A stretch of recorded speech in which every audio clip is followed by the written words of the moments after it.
But here's the thing though, here's the thing. Just because you're an authority on something and you put a book out there, that'll give people a good amount of information. But you, when you're writing your book, you have your stories in there. You have your experience. You have what you went through or what you're going through. Even if you're writing an expert book, what we call a genius book, which is your area of expertise, you bring that to life with the stories and the examples that you've experienced yourself. There are people out there that because of your stories will understand that so much more deeply, and it'll hit home far better than any other author, because there are people out there like you that have gone through your experience.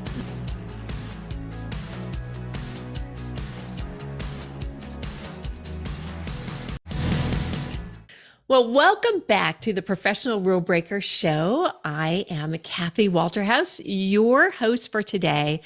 And I have to say that you are in for a real treat. I am so excited about my next guest. But before we start, I want to say, be sure to subscribe, because I don't want you missing any one of these amazing guests that I have. So just hit the subscribe button, because my guests and myself, we do everything in our power to help you succeed. So, like I said, I am super excited about my next guest. He is an award-winning marketing and visibility coach. He's a best-selling author of Chasing the Insights, 5-Word Affirmations, and Chat GPT for Marketers. Vince is also the host of the wildly popular Chasing the Insight podcast and the co-host of the NFT Ninja podcast. He's an ex-radio announcer with 20 plus years of marketing, and Vince has been presented with numerous awards, including the Fearless 50, a program designed by Adobe to recognize the world's top 50 marketers. He was a previous CMO at Cigna, and he's founded multiple companies, including ATG Publishing, the Christmas Ninjas, and of course, Chasing the Insights, where he empowers entrepreneurs and business owners to be seen, get published, and position themselves as the thought leader that they are. So as you can tell, this man is very, very busy. So I would like to welcome my guest, Vince Warnock. Hey, Kathy, how you doing? So honestly, that's one of the best intros. I'm just going to take a copy of that, and I'm going to use that to introduce myself everywhere. I sound amazing when you say it. You do. Like, I don't know if there's anything else that you can do to add to that. That was, you have, a lot of credentials behind you. Yeah. Lots more to come, hopefully, as well. Yeah. That's right. That's right. And there is so much that we can talk about. But for the purposes of this podcast, we're going to talk about your publishing arm and why everyone out there should become an author, especially if you're in business. Yeah. So oh my goodness. Me. Yeah. Oh, I love this topic, mainly because I'm completely utterly biased. Obviously, being an author and knowing what it's like having a book in your hand that you've created is first of all incredible, but also knowing the doors that it opens for you. And there's many reasons why everyone of you listening to this should be an author, but there's two specific ones I want to talk about. One of them is the opportunity that it opens for you, particularly as a business owner or entrepreneur. And for that, I'll give you my experience with this. So why, I've always wanted to be an author, but never thought I was capable of doing that. When I was at primary school, which is I don't know what you call it in the US. I'm based in New Zealand. It's basically, yeah, there we go. So age 5, I think I was about age 6, and we were doing handwriting, right? And we were trying to learn writing at school.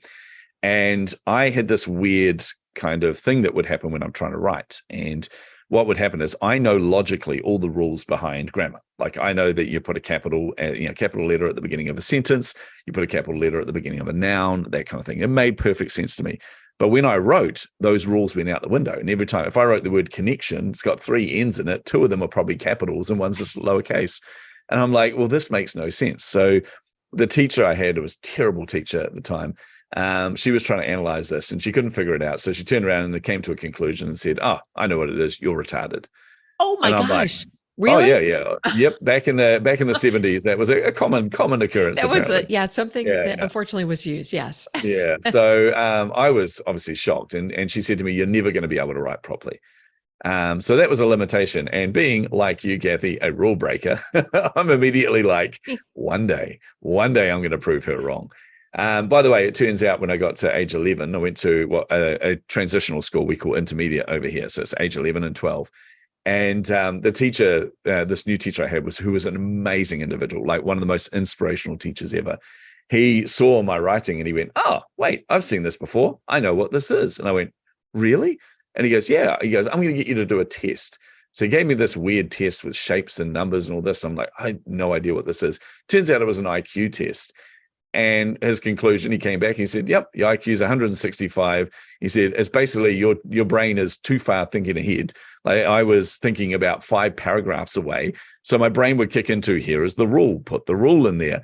And it would be in the middle of a word. So that was all it was, is I just needed to learn to slow down, either speed up my writing or slow down my brain. So that was a huge relief. But fast forward many, many years later, and a lot of other things that happened along the way. And a friend of mine he ran an advertising agency up in Auckland here in New Zealand. And he was heading off to New York. And he's setting up an agency over there, and he was setting up this new app that he was building. So he came down and said, "Look, I'm heading off. We'll grab a pint or 2 or 3 or 4." And we sat down, we had a few drinks. Must have been interesting. Yeah. Oh yeah, we had so much fun. But during the course of that, he just dropped in conversation and said to me, "Oh, by the way, I published my first book." And I went, "What the hell? Like, dude, you cannot drop that in conversation. Like, that's huge news. Why didn't you lead with that? I'm going to get a copy of the book." And he turned around and said, "Oh, I wouldn't bother. It's rubbish."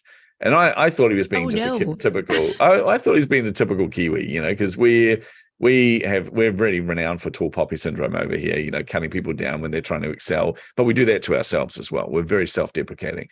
And I was going to lecture him on that because I just can't stand that kind of attitude, So I was like, "Dude, you cannot put your own work down." He goes, No, hear me out. He said, "It was a social experiment." He said, "I wanted to see if by being a published author, people took me more seriously than before I was." And he said, so he wrote this book, and he was right. It was a kind of funny book. It was 365 free things you can do to market yourself. But they were lame things like stand on the corner and yell, or go down, or a sandwich board at the train station or things, or hand a personal note to someone in the street. And he was struggling to come up with 365. So some of them are a real stretch. But it was hilarious, and he put the book out there. And I said, "So how did that work for you? Like, what was the experiment? Did you what was the conclusion?" And he turned around and he said, "It blew my expectation away." He said, "It was way more than I thought it would be." And hear me out. I thought he was playing it up. I thought he was going, "Oh yeah, everyone wants them to be an author, so they're playing it up." I didn't realize till I published my first book, he was playing it down. You cannot understate the impact of being a published author. And it'll help you get, like, I've got booked on stages purely because I'm an author. And not just that, by the way. And so I teach this. I have a publishing company. I teach people how important it is to have a book. Yet the same thing happens to me, where people approach me to be on my show, on my podcast, and I look and I go, "Oh, they're an author." And I'm like, "Why did I just do that?" Like, literally, why? Being an author doesn't. And then I'm like, "Okay, this makes sense." And the reason it makes sense is because most people, when they think about writing a book, they think it's overwhelming. Mm-hmm. Right? They look at it and they think this is a huge endeavor to write this book, which, by the way, it isn't. It's not as hard as you think it is. It's actually a lot easier than you think to write a book. It just seems overwhelming at first. Because of that, most people don't write a book. 99% of people in the world they're not authors, which means when they see you've written a book, they think, "Oh, wow, what you have to say must be important for you to embark on this endeavor, to actually put the effort in and write this book." So that's one of the reasons why it's so powerful. It really does open doors. It'll get you on conferences. It's one of the most effective lead magnets I have ever found. In fact, Kathy, I had a client reach out to me who didn't publish through us. She published through one of the traditional publishers, and she had such a bad experience there. She was like, "Right, that's it. I bought the rights back to my book. I need some help." And I said, "Yeah, sure." And she goes, "Look, I've tried everything. Nobody's buying this book." And she said, "I've even put the price down to $9.95 with free shipping, and still no one's buying it." Wow. So I thought, right, we're going to dive into this. We're going to look at this from a neuromarketing perspective. We're going to understand the messaging and all this. But I thought, before we do that, let's just try a little simple experiment. She went, "Sure. Let's create a book funnel. Like, let's basically put it out there and say, I'm going to give you a free copy of this print book. All you need to do is pay $10 shipping. So basically, we just switched it around. Same amount of money exchanging. In fact, 5 cents more exchanging hands. Yep. And yeah, here's the thing. The moment she put that out there, it flooded her leads coming into her inbox. She ended up with 2,500 sales off that, or, technically giving away free books. The beauty of that was really good quality leads coming in, right? She managed to convert some of those to some pretty high ticket sales. But additionally, here was the kicker. She charges $10 for shipping, which most people think is pretty reasonable, and it is. It cost her $3.27 to manufacture the book. She just did all the fulfillment through the back end of Amazon. Plus, it was about $3 or $4 shipping. She was making $3 off every free book that she gave away. So not only is she generating leads, she made some money off that as well. So that was absolutely huge. And that's one of the biggest reasons I think every entrepreneur should be an author. But the second reason, Kathy, is more important. And that is because, and this is the bit that most entrepreneurs, in fact, most people struggle with or struggle to understand. And that's that your story is actually really important. And there are people out there, and this is the thing we need to get our head around, right? Most of the time when we think about writing a book, we think, but there are so many, better people than me out there. There's so many more intelligent people out there. There's so many more people that are authorities, far more than I am, that should be writing this book. That's quite possibly true. There are people out there that are way more intelligent than I am. And I'm talking way more intelligent. In fact, there's a large portion of people that are way more intelligent than I am. Oh, I don't know about that. Hey, it sounds like your IQ is a little high. Yeah. But here's the thing, though. Here's the thing. Just because you're an authority on something and you put a book out there, that'll give people a good amount of information. But when you're writing your book, you have your stories in there. You have your experience. You have what you went through or what you're going through. Even if you're writing an expert book, what we call a genius book, which is your area of expertise, you bring that to life with the stories and the examples that you've experienced yourself. There are people out there that, because of your stories, will understand that so much more deeply, and it'll hit home far better than any other author, because there are people out there like you that have gone through your experience. And you'll see this, Kathy, just with your podcast. I know this from my own podcast. I had a woman on there who is one of my first clients. She wrote a book, and one of my first publishing clients. And she broke all the rules, by the way. You talk about rule breaker. I'm telling you, she broke every single publishing rule that's out there. It was amazing. I have to talk to her then. Oh, it was awesome. Yeah. But here's the thing, though. She shared her story, and her story was very personal to her. And she shared it on my podcast, talked about the fact that she was fired multiple times. She was a woman in a high, very male-dominated industry, and she was a very high-performing individual. But that rubbed a lot of people the wrong way. And it still baffles me to think this, but there are people out there apparently that still believe that women should be quiet and sit in the corner, which is stupid, but that's what she was facing. And the last time she was fired, it was through a terrible situation. She had gone home. She was married in a rather toxic relationship, but had been married for a number of years, came home, and her husband said, "That's it. I'm done. I'm out. I'm gone." And it turned out he'd been leading a double life anyway. So he left her. She went to work twice, right? Yeah, but she went to work the next day, right? The next day. And obviously dealing with the trauma of this. Her new manager came in, who's this young guy, very inexperienced, but he came over and he's like, "Oh, look, you don't seem yourself. What's happening?" She goes, "Look, no, I'm fine. I just want to get my work done. I'm just going through some stuff at home. My husband's just left me." And he reacted very strongly with, "Oh, God, woman problems. I'm so sick of this. You're fired." So she left that workplace. Wow. Drove away, took, basically got her box of belongings and everything, drove away, went to go back home and realized that's empty. Pulled up at the lights somewhere and just burst into tears and just thought, "I'm such a loser. I am so broken. Nobody's ever going to want to employ me. No one's ever going to want to love me again." And that was the moment she said, "I'm not woo-woo Vince," but that was the moment where the universe just screamed at me and said, "Oh, for goodness sake, are you ready to be yourself finally?" And she stepped into that and wrote a book about it. That story that she shared, even just on my podcast, I had people reach out to me going, "Oh my goodness, I thought I was the only one. I thought I was the only person that ever went through that," despite the fact it's an incredibly, sadly common thing. So that's why your story is so incredibly important, because you have no idea who's on the other side of that book waiting to hear your story and waiting to get the breakthrough that they deserve because of the breakthrough that you've had. So yeah, that's why I'm completely biased and think every single entrepreneur should be an author. That is actually really powerful. I had never really thought about how many people you could touch that need help at that given moment. Yep. because your life story is something that you've already gone through, Yeah. but they're going through currently. Yeah. And you never know how it's going to manifest in them as well. You may be teaching a principle. Like, I'll give you an example. I wrote a book, ChatGPT for marketers. And in the book, I wanted to keep it very practical. I wanted to keep it very actual case studies and examples of how to use it for your business and how to accelerate your business. And randomly, a Polish woman from the UK bought a copy of the book, sat on a train, read it cover to cover, absolutely inspired her. And she was like, oh my goodness, I'm playing with this tool now. It's just totally transformed everything. But in there was one throwaway or almost throwaway comment, which was about the fact that there's bias in these things. So she reached out to me and said, look, you mentioned the bias. Can you explain? I said, sure, let's jump on a call. So we jumped on a call. Fast forward 6 weeks after that, I think it was, we've now co-written a book together to encourage as many women as possible to get into AI and to use these tools to accelerate their business. We are speaking at conferences. We're launching a thing called the Sisterhood of AI. We're doing all of this stuff. You had no idea it was from one throwaway comment or almost throwaway comment in a book that I put out there. So never underestimate the power of being an author.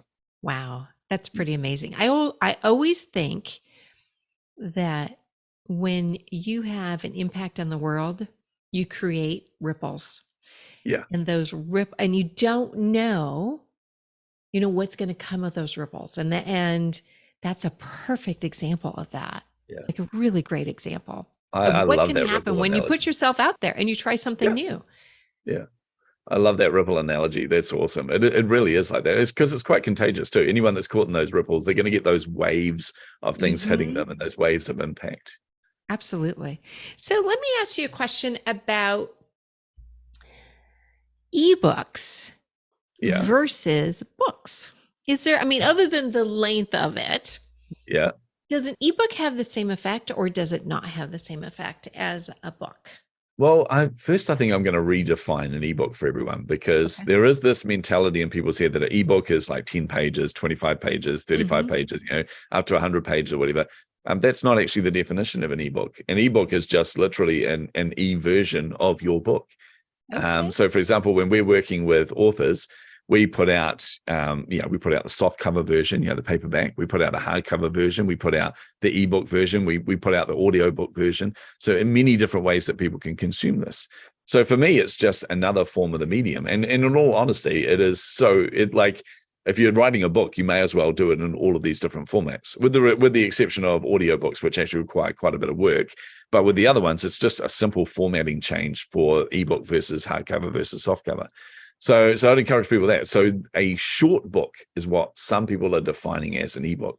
Right. So a short book is like a quick guide to something, and they churn that out. Those are nowhere near as powerful. Well, they can be though. But usually there's less depth in them. What I encourage people is, instead of doing that, look at what's called a medium content book. Because there's many different types of books that you can have. Like, obviously, you can have your autobiography, your memoir, your big magnum opus piece there where people are just inspired by your life. And let's face it, most of us are not at that stage. I'm definitely not doing a memoir. I don't think I'm going to be doing that anytime soon. No. I'd put a memoir out there and they go, who? But then you put your genius book, what we call your genius book. So that's an area of expertise. And this is the thing that honestly generates the most amount of wealth. And I do want to be upfront with people. You don't make that much money off selling books. You make money, don't get me wrong. You can get your costs back, that's for sure. But you don't make that much money off selling books. You do, however, make a lot of money off having a book and what you do with it. If you know how to use it, you know how to create funnels from it, upsells, cross-sells, value adds, all these kind of things, you can make a lot of money from that. But there are other types of books. There's a collaborative book where you get together with a bunch of your friends and you go, right, we're going to write a chapter each, because none of us can be bothered writing a whole book. I will say that is a nightmare to manage, but it can be done really, really effectively. But then there's also a repurposed book, which is where a lot of, particularly coaches, if any coaches are listening to this, or entrepreneurs that create a lot of content, most of the time you probably aren't aware that you've got a book right in front of you. You've got a whole pile of stuff that you've written that if you structure that in a certain way, it's like, oh, ta-da, I've actually written a book already. I had this with someone who came to me on their podcast. They asked the same question of all their guests, just like you do, just like I do. And they've been gathering this over, 200 odd episodes. And then they realized, wait a minute, I've got 200 of the top entrepreneurs in the world answering the same question. That's a series of books I could put out there. So often that content is right in front of you. But then you have medium content books. And I'll give you an example of that. So I wrote a book called 5-Word Affirmations. And that was basically my journey with affirmations, because somebody came to me, Kathy, and said, you have to do affirmations. And I'm like, I don't have time for that crap. I'm not going to stand in front of the mirror and go, hey, Vince, you're awesome. Like, you look fantastic. Awesome. You're going to be It just great today. Exactly. It felt wrong to me. So I'm like, I'm not going to do that. But one of my clients called me on it. They turned around and said, oh, so you wrote a book about experimentation, and yet you've made a conclusion without trying something. Interesting. Hypocrite much? And I went, oh, you cheeky. And then I thought, but actually it's a very valid point. So I said, right, thank you for challenging me on that. I'm going to do this. I'm going to do 30 days of affirmations. So I'm going to do, for 30 days, I'm going to do daily affirmations in the morning. I'm going to journal because I'm going to take this seriously. I'm going to journal my journey, but I'm also going to study the neuroscience of it. So I actually understand there is some science behind it. That 30 days, Kathy, has been ongoing for 3 years. The moment I started doing this, I had no idea the power of it. I was never more happy to be wrong in my life. I'm like, okay, this is actually changing me. And it makes sense when you understand the neuroscience. But I also discovered that most of the affirmations I was saying were very short. In fact, the majority of them, just purely coincidentally, were about 5 words long. So I thought, right, I'm going to write a book about this. The book itself is actually 35 pages long, around about 35, I think, from memory. And that is my journey of what I just explained to you, the story behind that, and a high-level understanding of the neuroscience and why this works. The rest of that book, and it's a 200 and something page book, the rest of that book, every page is just a 5-word affirmation. Oh, wow. So it was a way to bring to life a book that adds value to people, that genuinely helps people. And it took me a weekend to write it. So it was like, that's very simple. Yeah. Wow. Well, you make writing a book sound easy. Yeah. So why does everybody think it's so hard, including me? Yeah. Well, think of it this way. Let's put it this way. If you were to think, and I had this example from one of my clients. She's a chef, like a master chef, and she trains people how to cook and all this. She runs cooking classes, and we were doing some real cool things. And one of the things I helped her to do was to think outside the square. And actually look at some of her audience, and she realized a large amount of the people that were doing these cooking classes were entrepreneurs. So I said, why don't we switch things up? Let's charge them a lot more, but give them some additional value. So instead of doing a cooking class, she ran an event where all these people come along, and basically these entrepreneurs sign up. They learn to cook a souffle while listening to 3 experts on a specific area of marketing. And she got me and 2 others in there to talk about experiential marketing. So all these people while they're cooking, while they're learning to cook, are hearing from these experts. Then they sit down and they're eating the souffle while these people talk to them about experiential marketing. And then they get to ask questions back and forth. So it's really intimate. It was an amazing event. But the thought of making a souffle, I got overwhelmed. I'm like, I can barely cook toast, for goodness sake. Like, I'm going to ruin this. And she said, if you see this as the end result, as a souffle, the steps involved in that seem so much for you to be able to achieve this. But if you break down this step by step, each of those steps are actually really, really simple. And the same process is when writing a book as well. When you look at the overall, if you look at a book, you look at how many pages are in there, you think to yourself, oh my goodness, that's far too much. I've got to think through a narrative structure through 260 pages. Right, exactly. It's almost overwhelming. Oh, it is for most people. But here's the thing, though. If you have a simple framework to work towards, a simple way of breaking that down into little bite-sized chunks, that writing becomes really easy. And I'm going to give you the inside scoop on what we teach every entrepreneur here. But writing a book is not that hard. Here's what we do. I have a framework that I give them. I say, we want you to sit down. We want you to picture that somebody has just read your book, right? At the end of them reading the book, I want you to write down what you want them to think, what you want them to feel, and what you want them to do. And you really need to articulate that. And those 3 things are very different. So think is, what they've learned from it. Thinking at the end of that book is, it might be that I think this is less stressful than I thought before, or I think that this is actually achievable. Feel is that they feel empowered, feel inspired, all these kind of things. So the thinking will give you the content of the book. The feeling will give you the tone. The do will give you a structure around the call to actions within there. So it'll give you a way to kind of structure each chapter. When you do that, all of a sudden you can look at that think, feel, do and go, okay, well, what do I need to include in the book to help them to think that, to feel that, and to do that? And that becomes your chapters. And when you've nailed your chapters, trust me, the rest is easy. It literally is just going, okay, here's a chapter. Like if I was writing a book about, I don't know, writing a book, one of those chapters will be about formatting. So I'll do a chapter on formatting there. So I'll go, okay, well now, what are the bullet points that I need to know about formatting? Header 1s, header 2s, paragraph styles, margins, blah, blah, blah. And I'll just list out those bullet points under that chapter heading. And then I'll go, right, here's all the things I need to talk about in there. What are now the stories, the examples from my own life or from my client's life that I can use to illustrate this or bring this to life or to reinforce this and drive it home? When you've got that and you've listed it out, suddenly you have a structure for your book that makes it a hell of a lot easier for you to write. Because I'm now writing that chapter. I'm like, right, I'm going to write a chapter on this. I've got all the key points I have to talk about. I've got the stories that bring it to life. You can just start writing. So that's how to make it so it's less overwhelming, is just chunk it down into bite-sized pieces. It's so much simpler. That actually is, it's so clear because it's almost like putting together what I call a mind map. Yeah. Where you have all the pieces and I'm very visual and you have it that you can see it. That's it. And like at one glance, you can see all the pieces rather than just going, I'm going to write a book about sales, let's say, for example. And then starting, okay, chapter 1, let me see what I want to do.